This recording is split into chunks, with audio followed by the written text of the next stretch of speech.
Salut les amis, bienvenue en fait sur cette nouvelle vidéo concernant la modélisation PMPO. Dans cette vidéo, c'est un exercice que j'ai fait sur moi-même et que je vous invite à faire également sur vous-même, qui consiste à identifier sa plus grosse crainte et sa plus grosse peur. D'abord, il faut distinguer ce que c'est qu'une crainte et qu'est-ce que c'est qu'une peur. D'abord, la crainte, c'est une chose qui est basée sur un savoir. C'est-à-dire qu'on a des éléments d'une science ou de quelque chose de factuel qui nous crée en nous en fait cette crainte. Bon, moi ma plus grande crainte elle est dans un des versets, dans plusieurs versets que j'ai lus dans le Coran.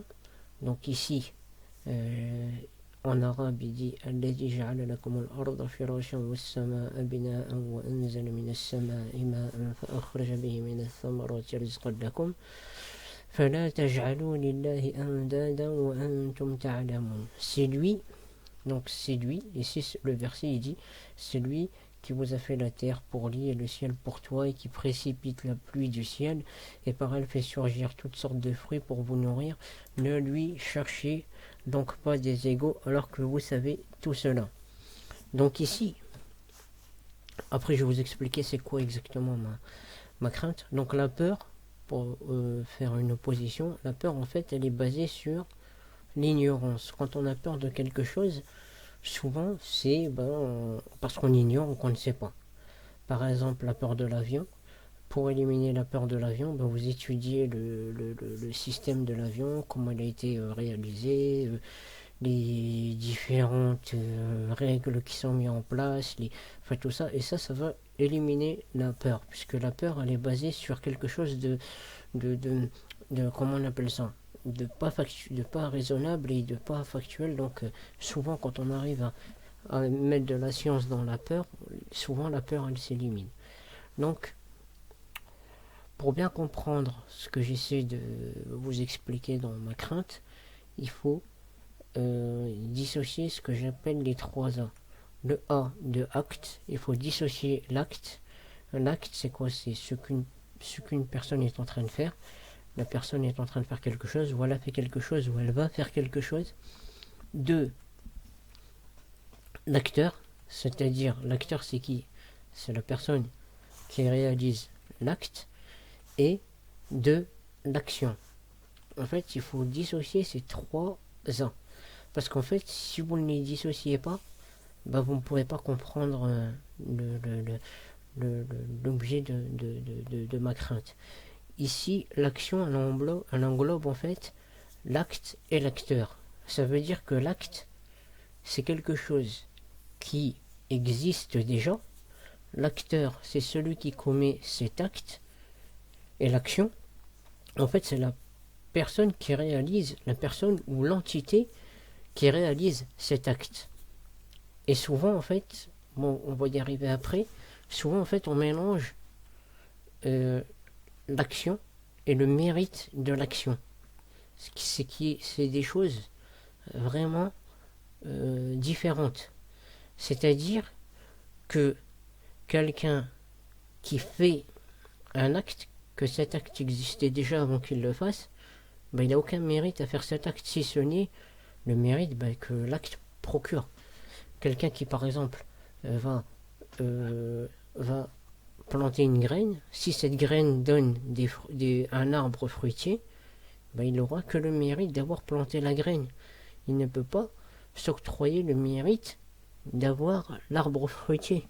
Sinon, il va dire c'est moi qui ai fait pousser l'arbre, alors qu'en fait, c'est pas lui qui a fait pousser l'arbre. Lui, il n'a fait que planter la graine. Et même la graine, c'est pas lui qui l'a créée, il l'a récupérée et il l'a plantée. J'espère que vous comprenez ce que je veux dire. Parce qu'en fait, si vous ne comprenez pas déjà ça, vous n'allez pas comprendre l'objet de ma crainte. Parce que nous, les musulmans, on croit au jour du jugement. Et ce jour du jugement, Dieu il va dire ويوم يقول نادوا شركائي الذين زعمتم فدعوهم فلم يستجيبوا لهم وَجَعَلْنَا بَيْنَهُمْ مَوْبِقًا. Donc, et le jour où il dira, appelez ceux que vous prétendiez être mes associés. Ils les invoqueront, mais eux ne répondront pas. Nous aurons placé entre eux une vallée de perdition.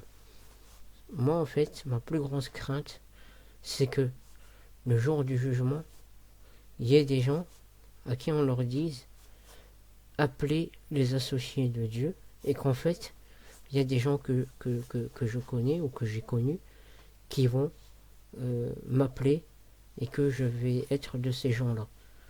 Et pourquoi en fait j'ai développé cette crainte?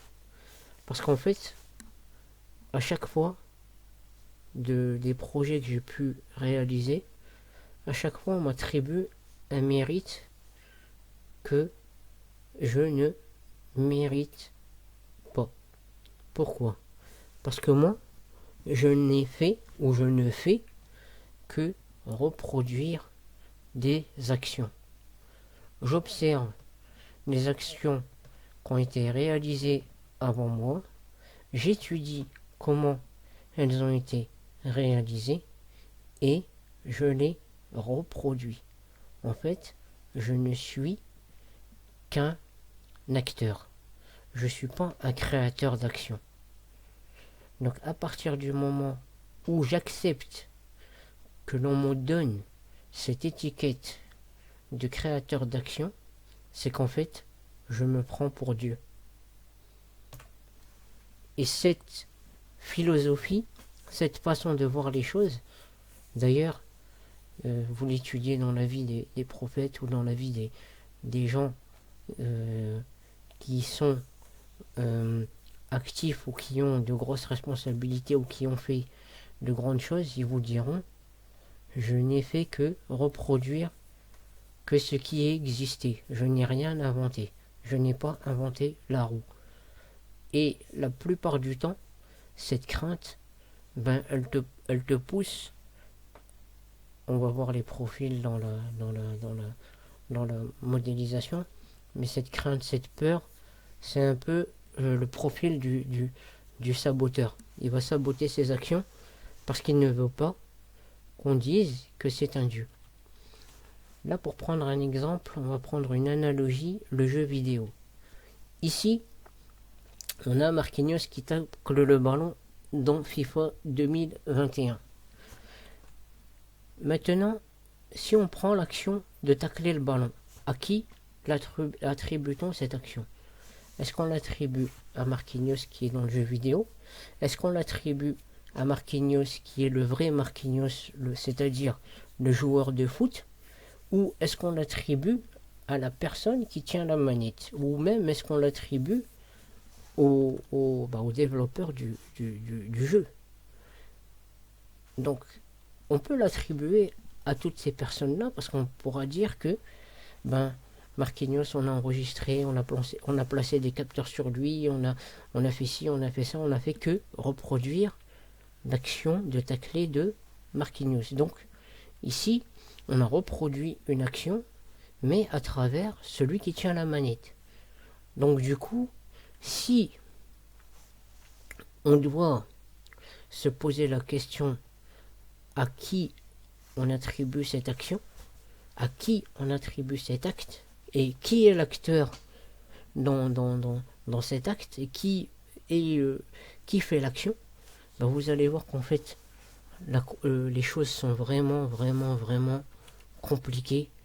Et c'est à partir de ce moment-là qu'on dit, voilà, en fait, et c'est pour ça qu'en fait, à la fin, on dit, moi, je ne suis qu'un outil entre les mains de mon Seigneur. Et mon Seigneur, en fait, s'il juge utile de m'utiliser, il m'utilisera. S'il ne juge pas utile de m'utiliser, il ne m'utilisera pas. Et quoi qu'il choisisse, je l'accepte. Et en fait, c'est là où on a le gros problème que nous rencontrons en France, c'est qu'on a beaucoup quasiment, on va dire quasiment tous, on a tous un problème avec cette histoire d'actes, d'actions et d'acteurs. Moi, je crée un garage, je réalise un garage Mais en fait, je n'ai pas de mérite à faire un garage. Enfin, je n'ai pas de mérite. J'ai un mérite à faire un garage, à travailler, à étudier, à passer des diplômes et tout ça. Effectivement, les mérites, je les ai. Mais tous ces actes que je fais, moi, je ne fais que obtenir un diplôme. Moi, je ne fais que choisir un statut parmi les statuts qui existent. Moi, je ne fais que choisir un local qui a déjà été construit par des gens avant moi. Moi, je ne fais que utiliser des outils qui ont été construits par des personnes avant moi. Moi, je ne fais que réparer une voiture qui a été construite par des gens avant moi. Moi, je ne fais que remplacer une pièce. Et cette pièce, ce n'est pas moi qui l'ai créée. Donc, si je commence à m'attribuer le mérite au-delà de ce qui est le mien, ben, je me prends pour Dieu en fait. Et le fait de croire que ben voilà, c'est moi qui fais, c'est moi qui défais, ben déjà, je retire, après avoir retiré le mérite de Dieu, je retire le mérite de toutes ces personnes et de tous ces ingénieurs et de tous ces systèmes qui ont été établis avant même ma naissance.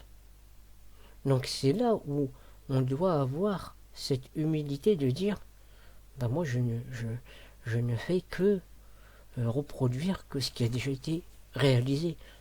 La dernière fois j'ai eu cette discussion avec quelqu'un, il me dit ouais mais toi t'es un saboteur, tu te sabotes, tu es quelqu'un qui a développé le syndrome de l'imposteur, tu es...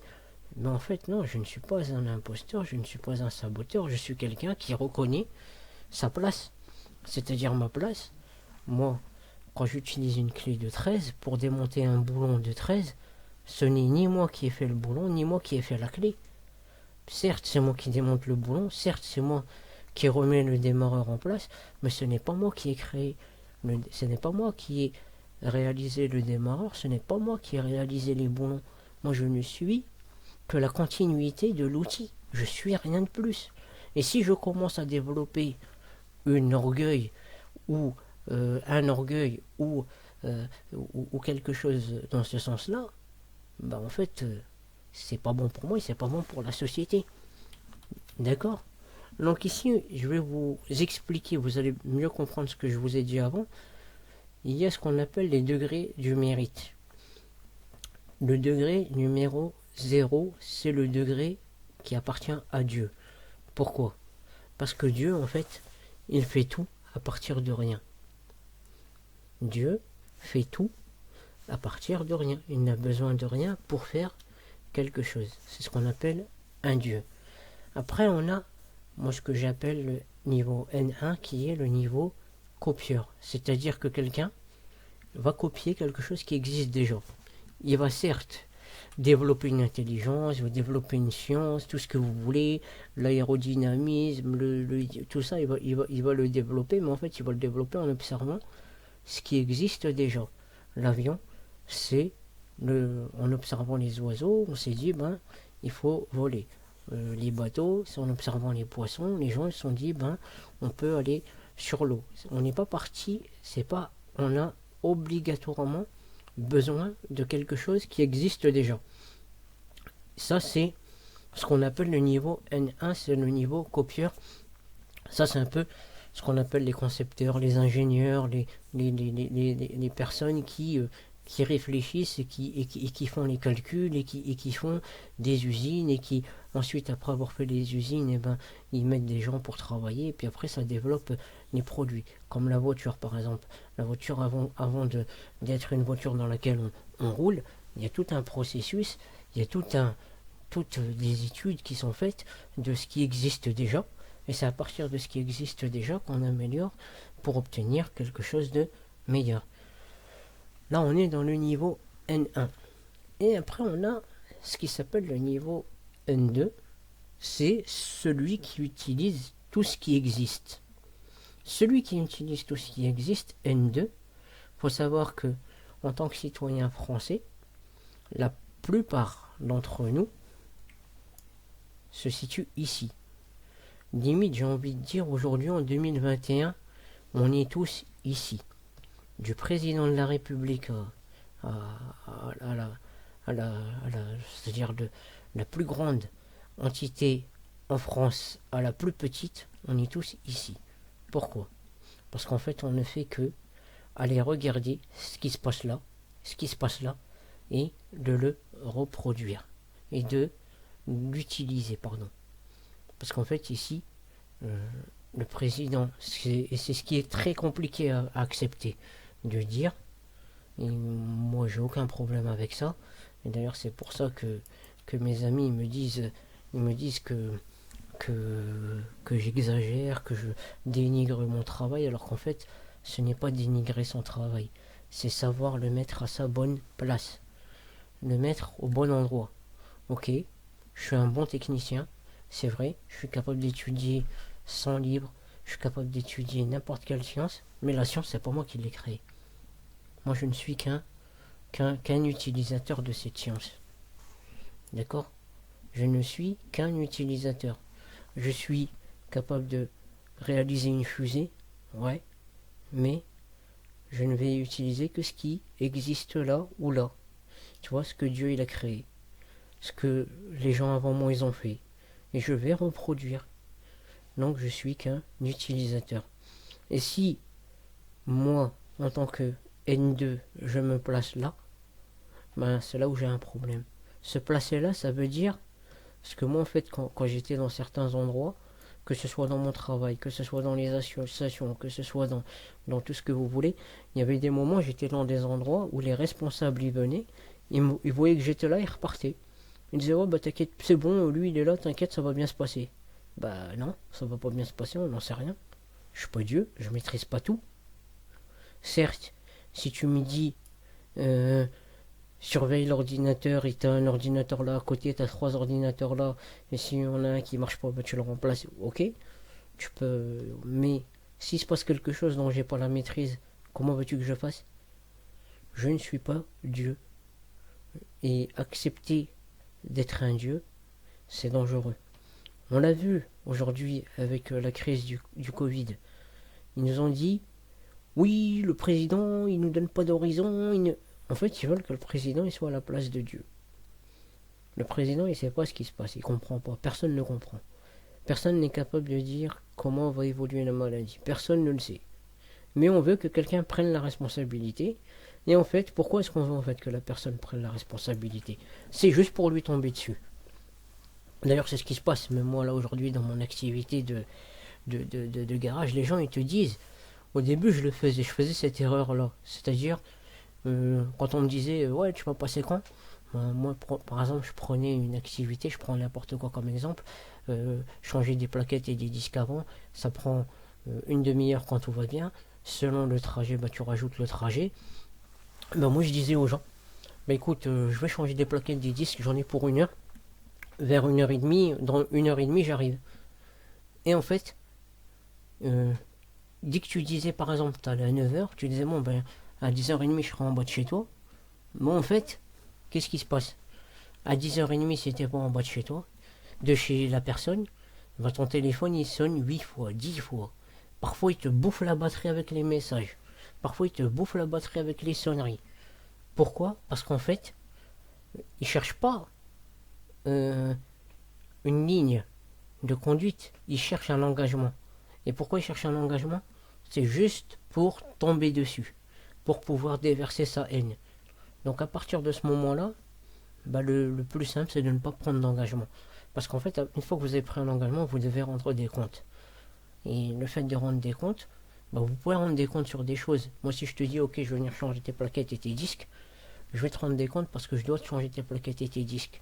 Mais si après derrière, quand je change tes plaquettes et tes disques, tu t'es trompé, tu m'as pas ramené les bonnes pièces et qu'en fait, je dois aller chercher les pièces ou bien tu dois aller chercher les pièces et que ça nous fait perdre une demi-heure ou trois quarts d'heure, ben voilà, t'as vite ça. Est-ce que tu peux le savoir toi? Tu peux pas le savoir. Tout comme tu peux pas savoir l'inverse. Tu vas dire, moi, allez, ça met trois quarts d'heure, ben ça met une demi-heure, ben peut-être tu vas mettre 20 minutes. Des fois tu vas mettre 20 minutes, des fois tu vas mettre 10 minutes, des fois ça va aller vite, des fois ça va galérer, des fois chaque dossier est différent. Et tu peux pas prendre d'engagement. Et les gens ils comprennent pas ça. Et en fait ils veulent que tu deviennes un Dieu à la place de Dieu. Et ça, c'est vraiment, personnellement, ma plus grande crainte, c'est celle-là. C'est que ce jour, du jugement vient et qu'on commence à appeler les gens et qu'on leur dise appelez les gens que vous avez considérés comme Dieu et qu'en fait je fasse partie de ces gens-là. Et du coup c'est pour ça que d'un certain moment je me suis écarté, isolé pour pouvoir me reconstruire et puis méditer sur tout ça. Donc ça c'est ma plus grosse crainte. Je vous invite, vous, réfléchissez. Il y a bien une chose, et la plupart du temps en fait cette chose que vous craignez, c'est cette chose sur laquelle il faut travailler. Après vous dites, moi je suis pas un dieu, moi je ne sais pas.